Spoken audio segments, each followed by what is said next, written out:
ದೇವರ ನಾಮಕ್ಕೆ ಸ್ತೋತ್ರವಾಗಲಿ. ಇಂದಿನ ನಿರೀಕ್ಷೆ ವಾಕ್ಯಕ್ಕೆ ನಿಮ್ಮೆಲ್ಲರನ್ನು ಸ್ವಾಗತಿಸಿಕೊಳ್ಳುತ್ತಾ ಇದ್ದೇನೆ. ಇಂದಿನ ನಿರೀಕ್ಷೆ ವಾಕ್ಯವನ್ನು ನಾವು ಓದಿಕೊಳ್ಳೋಣ. ದೇವರ ವಾಕ್ಯ ಸಜೀವವಾದದ್ದು, ಅದು ಯಾವ ಹದವಾದ ಹಿಬ್ಬಾಯಿ ಕತ್ತಿಗೂ ಗಿಂತ ಹದವಾದದ್ದಾಗಿದೆ. ಅದು ತೂರಿ ಹೋಗುವಂಥದ್ದಾಗಿದೆ. ಅದು ನಮ್ಮ ಜೀವನವನ್ನು ಸರಿ ಮಾಡಿ ತಿದ್ದು ಮಾಡಿ ನಮ್ಮನ್ನು ಕೈ ಬಿಡದೆ, ಎಲ್ಲರೂ ಕೈ ಬಿಡಬಹುದು, ಅಂದರೆ ನಂಬಿಕೆ ಇಲ್ಲದೆ ಬಿಡಬಹುದು. ಆದರೆ ಈ ದೇವರ ವಾಕ್ಯವು ನಮ್ಮನ್ನು ಸರಿ ಮಾಡುತ್ತದೆ. ಹಾಲೆಲೂಯ. ಅದು ತನ್ನ ಕಾರ್ಯವನ್ನು ಮಾಡುವ ತನಕ ನಮ್ಮ ಜೀವನದಲ್ಲಿ ಕಾರ್ಯ ಮಾಡುತ್ತಾ ನಮ್ಮನ್ನು ಒಂದು ಉದ್ದೇಶಪೂರ್ವಕವಾಗಿ ನಮ್ಮ ಜೀವನವನ್ನು ಬದಲಿ ಮಾಡುತ್ತದೆ. ಯಾವ ಉದ್ದೇಶ ಇಲ್ಲದೆ, ಯಾವ ಗುರಿ ಇಲ್ಲದೆ, ಯಾವ ನಂಬಿಕೆ ಇಲ್ಲದೆ ಒಂದು ವೇಳೆ ನಮ್ಮ ಜೀವನ ಇರಬಹುದು. ಇದುವರೆಗೂ ಇನ್ನು ಮುಂದೆ ದೇವರ ವಾಕ್ಯ ನಮ್ಮನ್ನು ಸರಿ ಮಾಡುವ ಒಂದು ಕಾರ್ಯವಾಗಿದೆ. Hallelujah.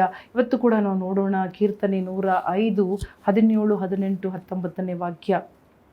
The book of Psalms chapter 105 verse 17 onwards. ಆತನು ಅವರ ಮುಂದಾಗಿ ಒಬ್ಬನನ್ನು ಕಳುಹಿಸಿದನು. ದಾಸತ್ವಕ್ಕೆ ಮಾರಲ್ಪಟ್ಟ ಯೋಸೇಫನೇ ಅವನು. ಅವನ ಕಾಲುಗಳು ಕೋಳದಲ್ಲಿ ನೊಂದವು. ಕಬ್ಬಿಣದ ಬೇಡಿಗಳಿಂದ ಅವನು ಬಂಧಿತನಾದನು. ಅವನು ತನ್ನ ಮಾತು ನೆರವೇರುವ ತನಕ ಯೆಹೋವನ ವಾಕ್ಯದಿಂದ ಶೋಧಿತನಾದನು. ಹಲ್ಲೆಲೂಯ. ದೇವರ ವಾಕ್ಯ ಯೋಸೇಫನನ್ನು ಶೋಧಿಸಿತು ಅಥವಾ ಪರೀಕ್ಷೆ ಮಾಡಿತು, ಟೆಸ್ಟ್ ಮಾಡಿತು ಎಂಬುದಾಗಿ ನಾವು ನೋಡುತ್ತಾ ಇದ್ದೇವೆ. The word of the lord tested ಅವರು ಟ್ರೈಡ್ ಜೋಸೆಫ್ ಎಂಬುದಾಗಿ.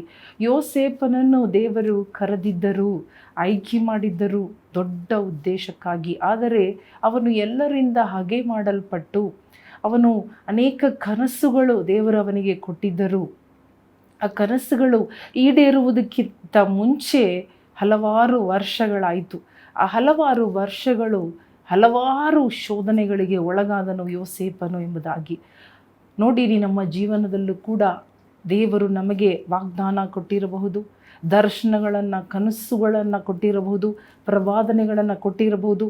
ಆದರೆ ಅದೆಲ್ಲ ನೆರವೇರುವುದಕ್ಕೆ ದೇವರ ವಾಕ್ಯ ತುಂಬ ತುಂಬ ಮುಖ್ಯ.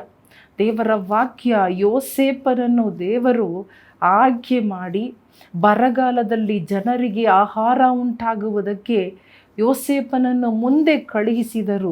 ಅವನ ಕಾಲುಗಳು ಕೈಗಳು ಸೆರೆಮನೆಯಲ್ಲಿ ಇದ್ದು ಕೋಳದಲ್ಲಿ ನೊಂದವು ಎಂಬುದಾಗಿ ನೋಡುತ್ತಾ ಇದ್ದೇವೆ. It was not easy.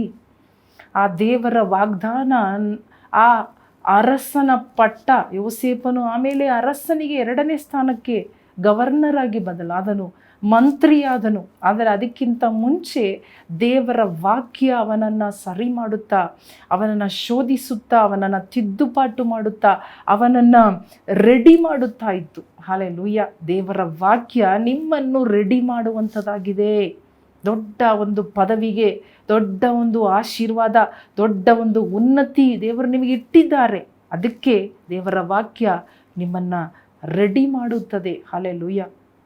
ದೇವರ ವಾಕ್ಯ ಅವನನ್ನು ಶೋಧಿಸುತ್ತಾ ಇತ್ತು, ಟೆಸ್ಟ್ ಮಾಡುತ್ತಾ ಇತ್ತು. ಇವನು ಇದಕ್ಕೆ ರೆಡಿ ಆಗುತ್ತಾನಾ, ಇದಕ್ಕೆ ವಿಧೇಯನಾಗುತ್ತಾನಾ?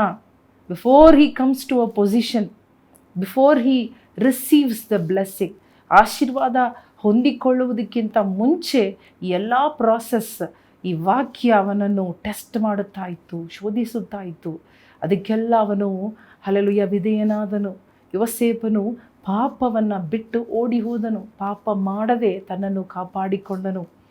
ಅವನಿಗೆ ಆಶೀರ್ವಾದ ಬಂದಾಗ, ಅವನಿಗೆ ಒಂದು ಪದವಿ ಬಂದಾಗ, ಒಂದು ಕೆಲಸ ಸಿಕ್ಕಿದಾಗ, ನೋಡಿ, ಅವನು ಮಾರಲ್ಪಟ್ಟನು, ಖೈದಿಯಾಗಿ ಒಯ್ಯಲ್ಪಟ್ಟನು, ಒಂದು ಮನೆಯಲ್ಲಿ ಸೇರಿದನು ಗುಲಾಮನಾಗಿ. ಆದರೆ ಅವನ ಸಂಗಡ ದೇವರು ಇದ್ದ ಕಾರಣ ದೇವರ ವಾಕ್ಯ ಅವನನ್ನು ಸರಿ ಮಾಡುತ್ತಾ ಬಂತು, ಚೆಕ್ ಮಾಡುತ್ತಾ ಇತ್ತು. ಇವತ್ತು ಕೂಡ ದೇವರ ವಾಕ್ಯ ನಿಮ್ಮನ್ನು ಚೆಕ್ ಮಾಡುತ್ತಾ ಇದೆ. ಹಲ್ಲೆಲೂಯಾ. ರಿಯಾಲಿಟಿ, ನೀವು ಯಾರು ನಿಜವಾಗಲು ನಾವು ಬರೀ ಪ್ರಾರ್ಥನೆ ಮಾಡಿ ವಾಕ್ಯ ಓದುವವರಾಗಿದ್ದೀವ, ಅಥವಾ ಆ ವಾಕ್ಯ ನಮ್ಮನ್ನು ಪುಟ್ಟದಂತೆ ನಮ್ಮನ್ನು ಶೋಧಿಸುವಾಗ ಅದಕ್ಕೆ ಬಿಟ್ಟು ಕೊಡುತ್ತಾ ಇದ್ದೀವ? Do we allow the word of God to test or prove us ನಾವು ಯಾರು ನಿಜವಾಗಲು ಎಂಬುದಾಗಿ? ಹಲ್ಲೆಲೂಯಾ. ನಿಜವಾದ ಆಶೀರ್ವಾದಕ್ಕೆ ಬಾಧ್ಯರಾಗಿ ನಮ್ಮನ್ನು ಈ ವಾಕ್ಯವು ಶೋಧಿಸುತ್ತಾ ಇರುವಾಗ, ಪರೀಕ್ಷೆ ಮಾಡುತ್ತಾ ಇರುವಾಗ, ದೇವರೇ, ನಾವು ಆ ವಾಕ್ಯಕ್ಕೆ ಒಳಪಟ್ಟು, ಆ ವಾಕ್ಯಕ್ಕೆ ನಮ್ಮನ್ನು ತಗ್ಗಿಸಿ, ಆ ವಾಕ್ಯದ ಪ್ರಕಾರ ನಮ್ಮ ಜೀವನವನ್ನು ಸರಿ ಮಾಡಿಕೊಳ್ಳುವುದಕ್ಕೆ ವಾಕ್ಯ ಏನು ಹೇಳುತ್ತದೋ ಅದನ್ನೇ ನಾನು ಮಾಡುವೆನು ಎಂಬುದಾಗಿ ಒಪ್ಪಿಸಿಕೊಡುವಾಗ ನೋಡಿ, ಎಷ್ಟೇ ದೊಡ್ಡ ಸವಾಲು, ಐಗುಪ್ತ ದೇಶದಲ್ಲಿ ಬರ, ಆದರೆ ಹಲ್ಲೆಲೂಯ, ಒಂದು ಯೋಸೇಫನ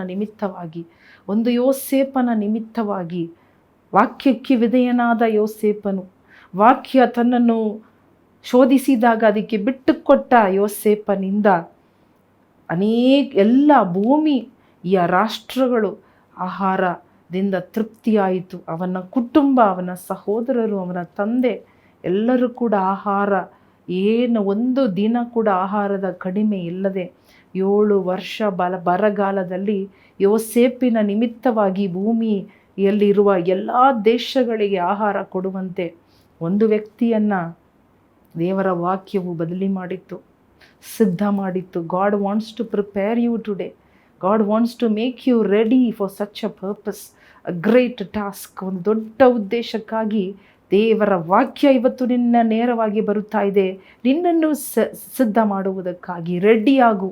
ದೇವರ ವಾಕ್ಯಕ್ಕೆ ವಿಧೇಯರಾಗು, ರೆಡಿಯಾಗು. ದೊಡ್ಡ ಆಶೀರ್ವಾದ, ದೊಡ್ಡ ಪದವಿ, ದೊಡ್ಡ ಸ್ಥಾನ. ಹಲ್ಲೆಲೂಯಾ. ಈ ಕರ್ನಾಟಕದಲ್ಲಿ, ಈ ಬೆಂಗಳೂರು ಪಟ್ಟಣದಲ್ಲಿ, ಅಥವಾ ನೀವು ಎಲ್ಲಿಂದ ನೋಡುತ್ತಾ ಇದ್ದೀರೋ ಆ ಪ್ರದೇಶಕ್ಕೆ ನಿಮ್ಮನ್ನು ದೊಡ್ಡ ಜಾತಿಯಾಗಿ ಮೇಲಕ್ಕೆತ್ತುವುದಕ್ಕೆ ದೇವರ ವಾಕ್ಯ ನಿಮಗೆ ನೇರವಾಗಿ ನಿಮ್ಮನ್ನು ಹಲ್ಲೆಲೂಯಾ ಶೋಧಿಸುತ್ತಾ ಇದೆ, ಚೆಕ್ ಮಾಡುತ್ತಾ ಇದೆ, ಟೆಸ್ಟ್ ಮಾಡುತ್ತಾ ಇದೆ, ಪರೀಕ್ಷಿಸುತ್ತಾ ಇದೆ.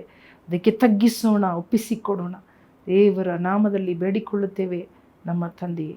ಆಮೇನ್, ಆಮೇನ್. ಪ್ರಿಯ ಸ್ನೇಹಿತರೆ, ದೇವರ ವಾಕ್ಯ ಯೋಸೇಫನನ್ನು ಶೋಧಿಸಿ ಚೆಕ್ ಮಾಡುತ್ತಾ, ರೆಡಿ ಮಾಡುತ್ತಾ, ಹಲ್ಲೆಲೂಯಾ, ಒಂದು ಸಮಯ ಬಂದಾಗ ಅವನು ದೊಡ್ಡ ಮಂತ್ರಿಯಾಗಿ ಬದಲಾದನು. ಅವನಿಂದ ಎಷ್ಟೋ ದೇಶಗಳು ಊಟ ಮಾಡಿದರು, ಆಹಾರ ಸಿಕ್ಕಿತು, ಧಾನ್ಯಗಳು ಸಿಕ್ಕಿತು. ದೇವರವನನ್ನು ಉಪಯೋಗ ಮಾಡಿದರು. ಹಲ್ಲೆಲೂಯಾ. ನಿಮ್ಮನ್ನು ಕೂಡ ಉಪಯೋಗ ಮಾಡುತ್ತಾರೆ. ಅದಕ್ಕೆ ದೇವರ ವಾಕ್ಯ ನಮ್ಮನ್ನು ಚೆಕ್ ಮಾಡುವುದಕ್ಕೂ, ನಮ್ಮನ್ನು ರೆಡಿ ಮಾಡುವುದಕ್ಕೂ ದೇವರ ವಾಕ್ಯ ನಿಮಗೆ ನೇರವಾಗಿ ಬರುತ್ತಾ ಇದೆ. ಪ್ರತಿದಿನ ಕೇಳೋಣವ, ಅದಕ್ಕೆ ತಗ್ಗಿಸಿಕೊಡೋಣವ, ಅದನ್ನು ಧ್ಯಾನ ಮಾಡೋಣ, ಅದನ್ನು ಹಿಡ್ಕೊಳ್ಳೋಣ. ದೇವರೇ, ಯೋಸೇಫನಿಗೆ ಮಾಡಿದ್ದನ್ನು ನನಗೂ ಮಾಡು, ನನ್ನ ಮುಖಾಂತರ ಮಾಡು ಎಂಬುದಾಗಿ ಒಪ್ಪಿಸಿಕೊಡ್ರಿ. ದೇವರು ನಿಮ್ಮ ಪ್ರದೇಶದಲ್ಲಿ ನಿಮ್ಮನ್ನು ಯೋಸೇಫನಾಗಿ ಮೇಲಕ್ಕೆತ್ತುತ್ತಾರೆ. ಹಲ್ಲೆಲೂಯಾ. ದೇವರು ನಿಮ್ಮನ್ನು ಆಶೀರ್ವದಿಸಲಿ. ಆಮೇನ್.